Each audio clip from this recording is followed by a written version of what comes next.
આજે આપણે વાત કરવાના છીએ કેનેડામાં રક્ષાબંધનના દિવસે બહેને કર્યું ભાઈનું અપમાન બનેલી ઘટના. ગુજરાતના રંગીલા શહેર રાજકોટમાં જીવન મહેતા નામના એક પ્રતિષ્ઠિત વેપારી રહેતા હતા. સંપત્તિ, સમાજમાં માન મર્તબો અને ઈશ્વરની કૃપાથી તેમને જીવનમાં કોઈ વસ્તુની કમી નહોતી. પરંતુ તેમની સૌથી મોટી સંપત્તિ હતી તેમનો પરિવાર. પત્નીનું વર્ષો પહેલા અવસાન થઈ ચૂક્યું હોવાથી તેમણે પોતાની દીકરી અને દીકરાને માતા અને પિતાનો બમણો પ્રેમ આપીને મોટા કર્યા હતા. દીકરી તેમના હૃદયનો ધબકારો હતી અને દીકરો તેમની આંખોનો નૂર. બંને ભાઈ બહેન વચ્ચે એવો અખૂટ પ્રેમ હતો કે આખા પાડોશીઓમાં લોકો ઉદાહરણ આપતા.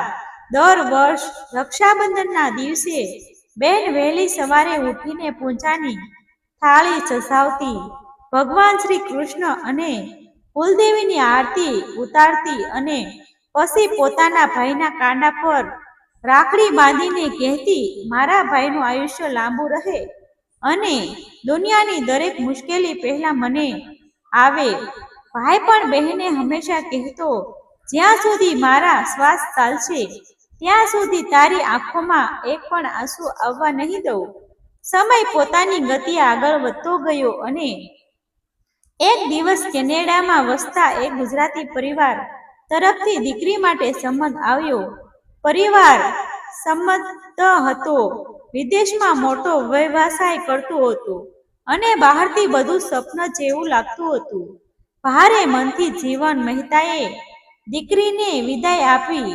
વિદાય સમયે દીકરીએ પિતાના ખભા પર માથું મૂકીને રડીને કહ્યું હતું, પપ્પા, હું ભલે દુનિયાના કોઈ પણ ખૂણે જઈશ, પણ દર વર્ષે રક્ષાબંધન તમારા ઘરે આવીને મારા ભાઈને રાખડી જરૂર બાંધીશ. જીવન મહેતાએ આંખના આંસુ છુપાવતા કહ્યું હતું, દીકરી, ઘર બદલાય છે, સંબંધો નહીં. તું જ્યાં રહે ત્યાં સુખી રહેશે, બસ એટલી જ મારી પ્રાર્થના છે. પરંતુ વિદાય પછીનું જીવન વસનો જેટલું સરળ નહોતું. શરૂઆતના થોડા મહિના સુધી દીકરી રોજ ફોન કરતી, પિતાની ખબર પૂછતી અને ભાઈ સાથે કલાકો સુધી વાતો કરતી.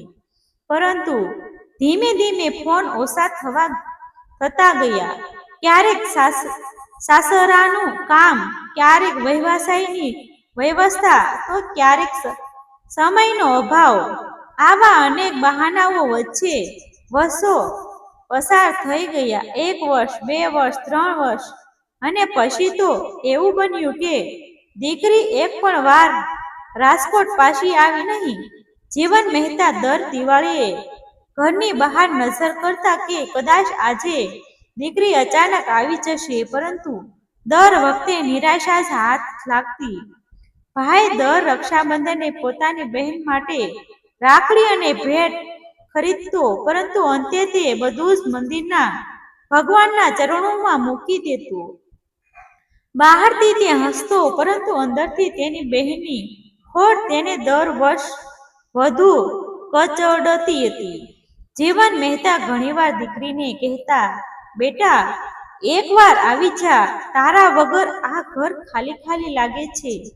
પરંતુ દરેક વખતનો જવાબ લગભગ એક જ રહેતો, પપ્પા, આ વર્ષ બહુ મુશ્કેલ છે, આવતા વર્ષે જરૂર આવીશ. એ આવતું વર્ષ ક્યારે આવ્યું જ નહીં. આ દરમિયાન કેનેડામાં દીકરીનું જીવન પણ બદલાઈ ગયું હતું. તેના પતિનો સ્વભાવ ખૂબ જ અહંકારી હતો. તેને લાગતું કે વિદેશમાં રહેવું એટલે દુનિયાથી ઉપર થઈ જવું. તેની માતા પણ વારવાર દીકરીને સમજાવતી કે હવે તું આ ઘરની વહુ છે, વારવાર પિયરમાં મન લગાવવું યોગ્ય નથી. ધીમે ધીમે દીકરી પોતાના સંબંધોથી દૂર થવા લાગી. અંદરથી તે પિતાને અને ભાઈને ખૂબ યાદ કરતી હતી, પરંતુ દરેક લાગણી પર ડરનું તાળું લાગી ગયું હતું. તે ઘણીવાર ભગવાન શ્રી કૃષ્ણની મૂર્તિ સામે ઊભી રહીને રડતી અને મનમાં પ્રાર્થના કરતી, હે નાથ, મારા પિતાને અને ભાઈને હંમેશા સુખી રાખજો. હું તેમની પાસે જઈ શકતી નથી, પરંતુ મારા પ્રેમમાં ક્યારેય ઘટાડો નથી. છતાં જ્યારે પણ પિયરની વાત નીકળે ત્યારે ઘરના વાતાવરણમાં તણાવ છવાઈ જતો અને તે મૌન ધારણ કરી લેતી. એક દિવસ ફરી રક્ષાબંધન નજીક આવવા લાગ્યું. રાજકોટમાં બજારો રંગબેરંગી રાખડીઓથી સજી ગયા. મીઠાઈની દુકાનોમાં ભીડ વધવા લાગી અને દરેક ઘરમાં ભાઈ બહેનના પવિત્ર સંબંધની ચર્ચાઓ થવા લાગી. જીવન મહેતા દીકરાએ પોતાના રૂમમાં રાખેલી જૂની તસવીરો કાઢી. એક તસવીરમાં નાની બહેન તેના હાથમાં રાખડી બાંધી રહી હતી અને બંનેના ચહેરા પર નિર્દોષ સ્મિત હતું. તસવીર પર પડેલા ધૂળના કણો સાફ કરતા કરતા તેની આંખોમાં આંસુ ટપકવા લાગ્યા. તે સીધો પોતાના પિતા પાસે ગયો અને ડઢ અવાજમાં બોલ્યો, પપ્પા, આ વખતે હું બહેન પાસે જ જઈશ. જો તે વર્ષોથી આવી શકી નથી તો ભાઈ તરીકે મારી ફરજ છે કે હું તેના ઘરે જઈને તેની પાસેથી રાખડી બંધાવું. જીવન મહેતાએ પહેલા ઘણું સમજાવ્યું કે વિદેશ જવું સરળ નથી. દસ્તાવેજો, વિઝા અને ખર્ચ વધુ મોટું છે. પરંતુ દીકરાનો નિર્ણય અડગ હતો. તેણે કહ્યું, પપ્પા, પૈસા ફરી કમાઈ લઈશું, પણ બહેનના પ્રેમની ખાલી જગ્યા ક્યારેય નહીં ભરાય. પછી શરૂ થઈ લાંબી તૈયારી. પાસપોર્ટ, વિઝા, જરૂરી દસ્તાવેજો, મંજૂરીઓ અને અનેક દિવસોની દોડધામ પછી આખરે તેને કેનેડા જવાની પરવાનગી મળી.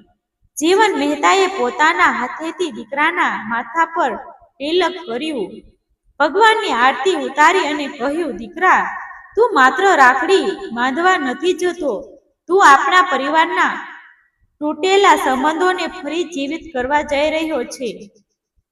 ક્રોધ નહીં કરતો, પ્રેમથી વાત કરજે, ભગવાન પર વિશ્વાસ રાખજે. દીકરાએ પિતાના શરણ સ્પર્શ કર્યા અને મનમાં એક જ સંકલ્પ લીધો. જીવન મહેતાના આશીર્વાદ લઈને દીકરો કેનેડાની ધરતી પર પહોંચ્યો ત્યારે તેના મનમાં માત્ર એક જ ભાવ હતો, વર્ષો પછી પોતાની એકની એક બહેનને જોઈને રક્ષાબંધનનો તહેવાર ફરી બાળપણની જેમ જીવવાનો. એરપોર્ટ પરથી બહાર નીકળતા તેને સૌથી પહેલા ભગવાનનું સ્મરણ કર્યું અને પછી રાજકોટથી ખાસ લાવેલી મીઠાઈ, બહેન માટેની સાડી, ભાણેજ માટેની નાની ભેટ અને પિતાએ મોકલેલો પ્રેમથી લખેલો પત્ર ફરી એકવાર હાથમાં લઈને જોયો. રસ્તા દરમિયાન તેની આંખો સામે બાળપણની દરેક યાદ જીવિત થતી હતી. તેને ખાતરી હતી કે દરવાજો ખુલતાની સાથે જ બહેન દોડીને આવશે, ગળે મળશે અને વર્ષોનું અંતર પળવારમાં ઓગળી જશે. પરંતુ કિસ્મત કંઈક બીજું જ લખીને બેઠી હતી. જ્યારે તેણે બહેનના ઘરની ડોરબેલ વગાડી ત્યારે દરવાજો ખુલ્યો. સામે બહેન ઊભી હતી, પરંતુ તેના ચહેરા પર ખુશીના બદલે ગભરાટ હતો. અંદર પતિ અને સાસુ બેઠા હતા. ભાઈએ આંખોમાં આંસુ સાથે કહ્યું, બહેન, હું રાજકોટથી ફક્ત તારી પાસે રાખડી બાંધવા આવ્યો છું. બહેનના હોઠ ધ્રુજી રહ્યા હતા, પરંતુ પતિની કડક નજર અને સાસુના અહંકાર ચહેરાએ તેના શબ્દ છીનવી લીધા. આખરે તેણે કઠોર અવાજમાં કહ્યું, તારે અહીં સુધી આવવાની શું જરૂર હતી? રાખડી તો પોસ્ટથી પણ મોકલી શકાત. આ રીતે કોઈ સીધું ઘરે આવી જાય છે? એ શબ્દ ભાઈના હૃદયમાં તલવારની જેમ ઉતરી ગયા. તે કંઈ બોલે એ પહેલા જ બહેનના પતિએ વ્યંગ્યથી કહ્યું, ભારતના લોકોને હજુ સમજણ પડતી નથી કે વિદેશમાં લોકોનું જીવન કેટલું વ્યસ્ત હોય છે. આમ કોઈ પણ આવી પહોંચે એ અહીં ચાલતું નથી. સાસુએ પણ અપમાનમાં વધારો કરતા કહ્યું, જે લોકો પોતાની હદ નથી જાણતા તેઓ આમ બીજાના ઘરના દરવાજે ઊભા રહેતા હોય છે. ભાઈએ એકવાર પોતાની બહેનની આંખોમાં જોયું. બહારથી તે પથ્થર બની ગઈ હતી, પરંતુ અંદરથી તેની આંખો મદદ માટે શીશો પાડી રહી હતી.